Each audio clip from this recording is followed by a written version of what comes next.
आइए जी जल्दी से एक छोटा सा एएस रिवाइज कर लेते हैं। एएस का नाम है एएस 29। ठीक है, एएस का जो नेम है आपका, वो नेम क्या? Provisions, contingent liabilities and contingent assets. ठीक है, एएस 29 डिस्कस किस पे करा? Recognition criteria. रिकॉग्निशन किसकी? दैट इज कि भाई प्रोविजन है, कंटीजेंट लायबिलिटी है, कंटीजेंट असेट्स क्या है। ठीक है, मेजरमेंट बेसिस, इनको कैसे मेजर करोगे, किस अमाउंट पे मेजर करोगे, और अगर वो बैलेंस शीट के अंदर रिकॉर्ड नहीं हो पा रहा या फिर प्रॉफिट लॉस में रिकॉर्ड नहीं हो पा रहा, तो उसको डिस्क्लोजर्स कैसे देंगे हम उसके। That is specially in case of contingent liability और कंटीजेंट असेट्स। ठीक है जी, और provisions, contingent liability and contingent assets. चलिए जी, अब ये एएस कहाँ पे एप्लीकेबल नहीं है सर? ये कह रहे हैं एएस ये एप्लीकेबल नहीं है फाइनेंशियल इंस्ट्रूमेंट्स पर, एग्जीक्यूटरी कॉन्ट्रैक्ट पे, इंश्योरेंस कॉन्ट्रैक्ट पे, और और कोई भी ऐसा पॉइंट जो कवर्ड कर रहा है किसी और स्टैंडर्ड से, कोई भी ऐसा प्रोविजन। ठीक है, जैसे मैं एग्जांपल देता हूं, डीटीए, डीटीएल, ये कवर कर रहा है अपने रिस्पेक्टिव स्टैंडर्ड से, वो भी एक प्रोविजन है। वो भी क्या, एक प्रोविजन है। प्रोविजन फॉर एम्प्लॉइज बेनिफिट, वो अपने अपने हेड से कवर कर रहा है। तो कोई भी ऐसा प्रोविजन, वो उसके लिए कुछ रिस्पेक्टिव हेड है, तो इस हेड इसके अंदर उसकी बात नहीं करेंगे। इसका मतलब हम जनरल प्रोविजंस की बात कर रहे हैं। किसकी बात कर रहे हैं हम? जनरल प्रोविजंस, या जनरल जो आपके डिस्क्लोजर रिक्वायरमेंट है कंटीजेंट लायबिलिटीज को लेके, उसकी बात कर रहे हैं। जैसे हम बात करते हैं डीटीए, डीटी के ऊपर डाउट होता है, डेफर्ड टैक्स एसेट, डाउट होता है हमें कि सर फ्यूचर में बेनिफिट ले पाएंगे नहीं ले पाएंगे, बट उसमें सारी बातें उन्होंने कहाँ पे डिस्कस कर रखी हैं? Case wise. तो फिर है तो वो भी कंटीजेंट एसेट, बट उसकी सेटरिटी बड़ी हाई होती है, इसलिए उसको रिकॉर्ड कर लेते हैं। आई बात समझ? तो ये उन्होंने बोला। अब ये एएस किस पर एप्लीकेबल हो, किस लेवल ऑफ एंटिटी पे एप्लीकेबल होगा, आप बताओ मुझे। किस पे होना चाहिए, आप कॉमन सेंस बताओ। लेवल 1 पे, लेवल 2 पे, किस पर होना चाहिए? ये सब पर होना चाहिए। तो अब लेवल 1 2 3 से क्या फर्क पड़ रहा है? प्रोविजंस, कंटीन्यूटी होगी तो आपको रिकॉर्ड करनी पड़ेंगी ना, आपको डिस्क्लोजर देने पड़ेंगे उसके। आई बात समझ? चलिए जी, हालांकि जब रेगुलर क्लास में इसको पढ़ते हैं तो मैं कुछ स्टोरी बनाता हूँ, इसकी स्टोरी बना के आपको डिस्कस करता हूँ क्या क्या स्टेजेस हैं हमारी, और किस स्टेजेस के अकॉर्डिंग हम कैसे कैसे उसको डिस्क्लोजर देंगे हम। ठीक है जी, आइए जी हम इसको डिस्कस करते हैं अभी जल्दी से। प्रोविजंस क्या होते हैं? Provision is liability. ओ, पहले सेंटेंस में क्या बोला? Provision is liability. ये प्रोविजन दो टाइप के होते हैं, लॉसेस के भी होते हैं और लायबिलिटी के भी होते हैं। पर प्रोविजन फॉर लॉसेस को हम कवर करते हैं कहाँ पे? एएस 4 में। कहाँ कवर कर रहे हैं? एएस 4 में। और प्रोविजन फॉर लायबिलिटीज को हम कहाँ कवर कर रहे हैं? अपने एएस। आई बात समझ? Provision is liability which can be measured, which can be measured, देखो मेजरमेंट की बात कर रहे हैं, only by using substantial degree of estimation. वो एग्जैक्ट नहीं हो सकता। अगर वो एग्जैक्ट होता तो प्रोविजन क्या होता? तो सबसे पहले वर्ड बनाया प्रोविजन का। प्रोविजन क्या? एक लायबिलिटी। अब सर लायबिलिटी क्या होती है सर? सर लायबिलिटी क्या होती है? सर लायबिलिटी क्या होती है? Present obligation. क्या है हमारी? Present obligation. ठीक है, arising from past events, the settlement of which results in an outflow of resources embodying the economic benefits। कह रहा है लाइबिलिटी, लाइबिलिटी कब होती है? जिसके अगेंस्ट में पेमेंट करनी है। जिसके अगेंस्ट क्या करनी है? पेमेंट करनी है। तो present obligation arising from past events, present obligation arising from past event की वजह से जो आता है उसको हम प्रेजेंट ऑब्लिगेशन कहते हैं। क्या बोलते हैं मेरे बच्चे? Present obligation. The settlement of which, ठीक है, रिक्वायर आउटफ्लो ऑफ रिसोर्सेस। क्या चाहिए उसके अंदर? Outflow of resources embodying the economic benefits. Embodying the economic benefit मतलब कुछ भी आपका एसेट्स कम हो रहे हैं। क्या हो रहे हैं? एसेट्स आपके कम हो रहे हैं। लायबिलिटी सेटलमेंट में एसेट्स कम हो रहे हैं। से फॉर एग्जांपल मैंने इनको पैसे देने, मैंने बोला लो मेरा फोन लेके चले जाओ, तो ये क्या हो रहा है? मेरा आउटफ्लो ऑफ रिसोर्सेज है। इन्होंने कैश वर्ड यूज नहीं करा, आउटफ्लो ऑफ रिसोर्सेज, जिससे मेरे एसेट्स कम हो रहे हैं। तो वो भी क्या हो गया? एक मोड ऑफ पेमेंट। क्या हो गया हमारा? Mode of payment. कोई दिक्कत नहीं जी। तो यहाँ पे इन्होंने बोला दैट इज कॉल्ड आपका प्रोविजन एंड लायबिलिटी। तो प्रोविजन क्या होती है? एक लायबिलिटी। पर लायबिलिटी क्या होती है? Present obligation. प्रेजेंट ऑब्लिगेशन कैसे क्रिएट है? पास्ट इवेंट से। और जिसके अगेंस्ट में क्या करना है आपने? Outflow of resources. Obligating event क्या होता है? An event that creates an obligation that results in an enterprise having not realistic alternative to setting that obligation। मतलब आपके पास सेटलिंग होगा ये वर्ड, आपके पास कोई और ऑप्शन नहीं है, बस अब आपको तो पेमेंट करनी ही करनी है। That is called obligating event. That is called obligating event. An event that creates an obligation, एक इवेंट जिसने क्या क्रिएट कर दिया, obligation, that result in an enterprise having not realistic alternative to settling that obligation. कोई और alternative नहीं settlement का। आप रेड लाइट क्रॉस करा आपने, ठीक है, वो अभी ऑब्लिगेटिंग इवेंट नहीं बना सर, आपने अभी लॉ को तोड़ा, अगर आपको पुलिस वाले नहीं पकड़ा तो बच के निकल गए आप। अगर पुलिस ने पकड़ लिया, अब क्या बन गया, वो ऑब्लिगेटिंग इवेंट वो था आपका, जब पुलिस ने पकड़ लिया आपको। Are you getting my point? ठीक है, तो वो चीज आप समझ रहे हो चीज। आपने कोई ब्रीच ऑफ कॉन्ट्रैक्ट करा और आपको पता है कॉन्ट्रैक्ट का मैंने ब्रीच करा, ही कॉन्ट्रैक्ट का मुझे इतनी पेनल्टी पे करनी पड़ेगी, अब पता है ये चीज, कोई ऑल्टरनेटिव नहीं है बचने का उससे। क्या हो गया, ऑब्लिगेटिंग इवेंट, क्या हो गया आपका, ऑब्लिगेटिंग। वर्ड समझ। अब कोई ऑल्टरनेटिव नहीं है उससे बचने का, आपको पे करना ही पड़ेगा। What is present obligation? If based on the evidence available, its existence on the balance sheet date is considered probable। ठीक है, कह रहा है दैट इज कि जो हमारे पास एविडेंस है उनके बेस पे क्या लग रहा है, बैलेंस शीट डेट पर इस लायबिलिटी के होने के चांसेस प्रोबेबल है। प्रोबेबल का मतलब मोर देन 50%। याद है प्रोबेबल का मतलब क्या होता है, मोर देन 50%। पॉसिबल ऑब्लिगेशन क्या है, if based on the evidence, ठीक है, available, it's existence at the balance sheet date is considered not probable, मतलब क्या हो गया, लेस देन प्रेजेंट ऑब्लिगेशन और क्या हो गया, पॉसिबल ऑब्लिगेशन। वर्ड समझ आया, वर्ड प्रेजेंट ऑब्लिगेशन और क्या हो गया, पॉसिबल। तो ऊपर हमने पढ़ा था लायबिलिटी क्या होती है, प्रेजेंट ऑब्लिगेशन क्या होती है मेरे बच्चे, ऑब्लिगेशन। और ऑब्लिगेटिंग इवेंट पहले बीच में समझाया इन्होंने। ऑब्लिगेटिंग इवेंट ये वो इवेंट है जिस यहाँ पर आपके पास ऑल्टरनेटिव नहीं है, बचा कुछ ऑल्टरनेटिव बचा ही नहीं बचने का, इससे अब आपको करना ही करना पड़ेगा।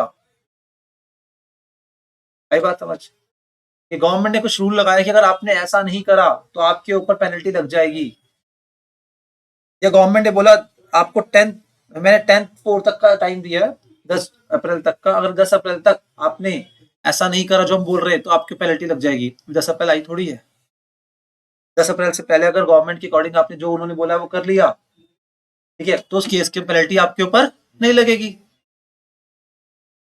आपके पास ऑल्टरनेटिव है कि जो गवर्नमेंट कह रही है वो कर लो। बात समझ आई, ठीक है। 10 अप्रैल तक हो सकता है वो एसआईटी भेज दो, आप बच गए आप।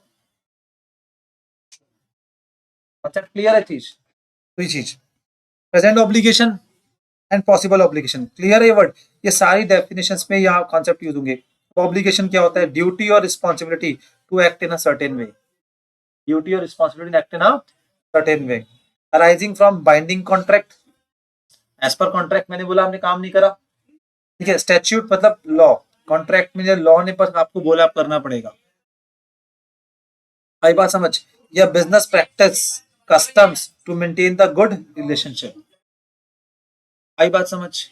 वैसे एज पर कॉन्ट्रैक्ट मुझे कुछ नहीं करना आपके साथ, but as a good relation मैं कर रहा हूँ, दैट इज कॉल्ड आपका obligation, that is called obligation. कभी कभी क्या होता है ना, कुछ बड़े बड़े बिजनेसमैन वगैरह होते हैं, वैसे एज पर कॉन्ट्रैक्ट उन्होंने कुछ नहीं करना, ठीक है, पर फिर भी वो अच्छा कर रहे हैं सोसाइटी के अंदर, क्यों कर रहे हैं, एज अ बिजनेस प्रैक्टिस, ठीक है, customs to maintain good relationship, एक गुड रिलेशनशिप को मेंटेन करने के लिए वो ऐसा कर रहे हैं, तो वो भी क्या एक तरीके से ऑब्लिगेशन है, क्या एक ऑब्लिगेशन। तो ऑब्लिगेशन कैसे क्रिएट, बाइंडिंग कॉन्ट्रैक्ट्स, लॉ, या फिर क्या हो गया, बिजनेस प्रैक्टिस। अब what is past events, what is past events क्या होते हैं, that is obligating event and non obligating event. तो पास्ट में आपने करा, मैंने बोला आपने रेड लाइट जंप करी, अब कर ली ना तो पास इवेंट हो गया। अगर पुलिस वाले ने पकड़ लिया आपको, ऑब्लिगेटिंग इवेंट, अगर नहीं पकड़ा तो, सही बात समझ। आपने कोई लॉ ब्रेक करा, ब्रीच करा, ठीक है, उसके अगेंस्ट में लॉ ने आपको पकड़ लिया और बोला कि आपको पे करना है, तो वो क्या हो गया आपके पास, ऑब्लिगेटिंग इवेंट। अगर मान लो नहीं पकड़ पाए वो, तो क्या हो गया, entity does not have alternative to skip obligation, ये तो पढ़ लिया हमने, आपके पास ऑल्टरनेटिव नहीं है। No outflow of resources, non obligating में कोई आउटफ्लो ऑफ रिसोर्सेस नहीं हुए। All past event are not obligating events, past में जो आपने कर्म करे सारे ऑब्लिगेटिंग नहीं होंगे, ठीक है, कुछ ऑब्लिगेटिंग हो सकते हैं, कुछ क्या हो सकते हैं, non obligating. A past event which is leads to present obligation, कह रहा पास्ट में जो करा जिसकी वजह से आपने प्रेजेंट में ऑब्लिगेशन क्रिएट हुई, ये इज कॉल्ड ऑब्लिगेटिंग इवेंट। ये वर्ड समझ आ रहे हैं सारे के सारे? ठीक है, इन्हीं वर्ड्स को यूज करके हम कॉन्सेप्ट डेवलप करेंगे। तो ये इन्होंने बोला यहाँ पर provisions, liability, obligating event, present obligations and possible obligations. उसके बाद इन्होंने डिफाइन करा ऑब्लिगेशन क्या होता है, और उसके बाद क्या पास्ट इवेंट्स, क्या होगा मेरे बच्चे आपके पास्ट इवेंट्स। ठीक है जी। रिकॉग्निशन ऑफ प्रोविजंस, अब बात करें प्रोविजन की रिकॉग्निशन कब करेंगे। ठीक है, तो ये जो चैप्टर था दैट इज कॉल्ड आपका, आपको क्या करना है, रिकॉग्निशन, मेजरमेंट, डिस्क्लोजर, किसका, इन तीनों का। पर उससे पहले कुछ वर्ड समझा इन्होंने। प्रोविजन क्या होती है, एक लायबिलिटी होती है, याद है। Entity should have present obligation. अच्छा, प्रेजेंट ऑब्लिगेशन आपको पता है क्या होता है, देखो अभी पढ़ा हमने। ठीक है, present obligation if based on the evidence available, हमें क्या लगता है बैलेंस शीट डेट पर कि हमारे पास क्या है, दैट इज एक प्रोबेबल है। प्रोबेबल का मतलब क्या, होने के चांसेस क्या बहुत हाई है। तो present have a present obligation arising from past events. तो पास्ट इवेंट्स कौन से वाले, ऑब्लिगेटिंग, तभी तो क्रिएट करेंगे क्या, वो प्रेजेंट ऑब्लिगेशन। पास्ट इवेंट्स पर वो नॉन ऑब्लिगेटिंग थे, जिसमें हमारे पास कोई पेमेंट नहीं करनी थी हमने। ठीक है, तो वो चीज। Outflow of future economic benefit होना चाहिए, शुड बी प्रोबेबल। ठीक है, provision should be measured reliably by using the substantial degree of estimation. अब उसके बाद इन्होंने क्या बोला आपको, एस्टिमेशन। क्या बोला मेरे बच्चे, एस्टिमेशन क्या होता है। Measurement of provision requires a substantial degree of estimation which involves, क्या लिखा है वर्ड, प्रोफेशनल जजमेंट। क्या चाहिए इसके अंदर, प्रोफेशनल जजमेंट। कोई दिक्कत, पक्का। फ्यूचर ऑपरेटिंग लॉसेस, ठीक है, नो प्रोविजन इज मेड, यानी इसके लिए कोई प्रोविजन मेड नहीं करेंगे। नीड ऑफ, अगर एसेट इम्पेयरमेंट की नीड है इसके अगेंस्ट में, तो AS 28 लगेगा। क्या लगेगा, AS 28। कह रहा वहां जाके बात करो, वैल्यू इन यूज, याद है कुछ। यहाँ पर हम कोई भी असेट को यूज कर रहे हैं, उससे जो बेनिफिट ड्राइव हो रहा है, बेनिफिट अगर कम ड्राइव हो रहा है प्रेजेंट वैल्यू निकाल के, तो वो वाला कॉन्सेप्ट लगाओ वहां पे जाकर, उसकी बात करो, यहाँ पे बात मत करो। फ्यूचर ऑपरेटिंग लॉस के लिए, फ्यूचर में कोई ऑपरेटिंग लॉस हो रहा है उसके लिए कोई प्रोविजन यहाँ पे क्रिएट होगा। चलिए जी, आइए। डिस्काउंटिंग ऑफ प्रोविजन, AS 29 कह रहा है हमारे जो प्रोविजन होंगे उनकी डिस्काउंटिंग नहीं होंगी। ठीक है, कह रहे आपको कुछ प्रोविजन है जिनकी डिस्काउंटिंग करनी पड़ती है, डीकमीशनिंग एंड रिस्टोरेशन कॉस्ट, वो AS 10 के अंदर भी लिखा है। कहाँ लिखा है मेरे बच्चे, AS 10 के। आई बात समझ। ठीक है, कह रहा है इंड AS 37, ठीक है, वो आपको अलाउ करता है डिस्काउंटिंग करना इसकी प्रोविजंस की। अब उसके बारे में हम चर्चा नहीं करते फिलहाल के लिए। ठीक है, हमारा सब्जेक्ट मैटर है, वही सब्जेक्ट मैटर है। अब व्हाट इज कंटीजेंट लायबिलिटी, तो कह रहे कंटीजेंट लायबिलिटी का एक पॉसिबल ऑब्लिगेशन है। क्या, एक पॉसिबल ऑप्शन, मतलब जिसकी होने की प्रोबेबिलिटी क्या है, कम है, या फिर हो सकता है वो प्रेजेंट ऑब्लिगेशन हो।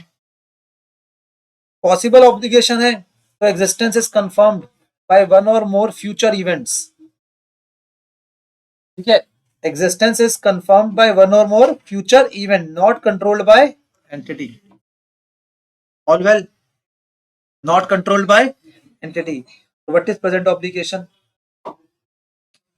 ठीक है, present obligation but can not be recognized as provision because, है तो प्रेजेंट ऑब्लिगेशन, पता है आपको कुछ कुछ होगा, पास में कुछ इवेंट करा वो ऑब्लिगेटिंग इवेंट है, पर क्या होगा, कितना अमाउंट होगा, वो अमाउंट की एस्टिमेशन नहीं निकल के आ पा रही है आपके पास। ठीक है, तो contingent liability can be possible obligation. Possible obligation का मतलब क्या है, जिसके होने के चांसेस क्या है, कम है। पॉसिबल ऑब्लिगेशन याद आनी चीज, वो प्रोबेबल नहीं है। क्या नहीं है, बट इज प्रोबेबल 50% से ऊपर। आई बात समझ। और प्रेजेंट ऑब्लिगेशन, ठीक है, that is called present obligation but can not be recognise provision because of future economic outflow is not probable और कैन नॉट बी डिटरमाइन। हम कह सकते हैं डिटरमाइन नहीं है। तो ठीक है, तो contingent liability can be a possible obligation or can be a present obligation. Possible obligation है तो पक्की बात है लेस देन 50% चांस है, और लेस देन 50% चांस है उसके, इसलिए हम उसको क्या मान रहे हैं, कंटीजेंट लायबिलिटी, इसलिए हम उसको रिकॉर्ड नहीं कर रहे। या फिर प्रेजेंट ऑब्लिगेशन तो है, उसका अमाउंट नहीं पता, क्या नहीं पता हमें, अमाउंट नहीं पता, तो इसलिए हमने क्या बोला उसको, कंटीजेंट लायबिलिटी। तो प्रोविजन क्या है, प्रोविजन क्या है, present obligation plus amount estimated, क्या अमाउंट क्या है उसका, एस्टिमेटेड। ठीक है, तो ये उन्होंने बोला क्या आपको, प्रोविजन। पढ़ो प्रोविजन के बारे में फिर दोबारा। ठीक है, प्रोविजन क्या है, लाइबिलिटी मतलब प्रेजेंट ऑब्लिगेशन। लाइबिलिटी का मतलब ही क्या है, present obligation which can be measured, which can be measured by estimation, ऐसे बोल सकते हैं, by estimation. But what is contingent liability? Contingent liability can be possible obligation, can be present obligation. अब पॉसिबल ऑब्लिगेशन मतलब probability कम है, probability कम है तो इसलिए हम रिकॉर्ड नहीं कर रहे। और प्रेजेंट ऑब्लिगेशन का मतलब क्या हो गया आपका, दैट इज प्रेजेंट ऑब्लिगेशन मतलब है, पता है हमें देना है, बट अमाउंट असर्टेनेबल नहीं है, या अमाउंट का आउटफ्लो नहीं होना, इसलिए हमने क्या बोला उसको, कंटीजेंट लायबिलिटी। और कंटीजेंट लायबिलिटी को हम क्या करते हैं, नोट्स अकाउंट्स में शो करते हैं। अगर उसका अमाउंट कुछ बता सकते हैं तो ठीक है, या फिर हम उसके फैक्ट्स को डिस्क्लोज कर देंगे एज यूजुअल। ठीक है जी। Recognition of contingent liability, if outflow of future economic benefit is not remote. ठीक है, रिमोट का मतलब होता है that is remote less than 10%। ये जो मैं परसेंटेज बोल रहा हूँ ना, ये कहीं लॉ में नहीं लिखी हुई, लॉ में कहीं नहीं, ऐसे ही बता रहा हूँ मैं, बस जो प्रैक्टिस से है, लेस देन 10%। ठीक है, अगर आपके पास जो बातें 10% से कम चांसेस हैं आपके पास, तो कह रहे should be discussed in financial statement in notes to accounts. ठीक है, सॉरी इज नॉट रिमोट है, sorry is not remote. Is not remote का मतलब क्या होगा, पहले ऐसे पढ़ते हैं, if outflow of future economic benefit is remote. Remote का मतलब 10% से कम है, तो no need to give any disclosure. लो, 10% से कम है तो डिस्क्लोजर भी मत को। 10% से 50% के आसपास हो तो आप कंटिन्यू लायबिलिटी, 50% से ऊपर हो गया तो क्या करो, प्रोविजन, क्या बना दो, प्रोविजन। अब what are contingent assets? Sir ये तो अगेंस्ट प्रूडेंस हो गया, ये पॉसिबल इवेंट्स हैं। Existence is confirmed by occurrence or non occurrence of one or more future events not controlled by the entity. जिस तरीके से किसी ने मेरे ऊपर केस करा तो मेरी कंटीजेंट लायबिलिटी, ठीक है, और जिसने केस करा उसका क्या, कंटीजेंट असेट। ये पॉसिबल इवेंट है, क्या मेरे बच्चे, ये पॉसिबल इवेंट है। पॉसिबल का मतलब पता है ना क्या होता है, ठीक है, हो भी सकता है नहीं भी हो सकता, डिपेंड करता है। ठीक है जी, तो इन्होंने बोला वो हमारे कंट्रोल में नहीं है। If it does not satisfy the condition of future economic benefits as are possible not probable, hence it is not recognised in the books of accounts. इसको हम रिकॉग्नाइज नहीं करते वैसे भी।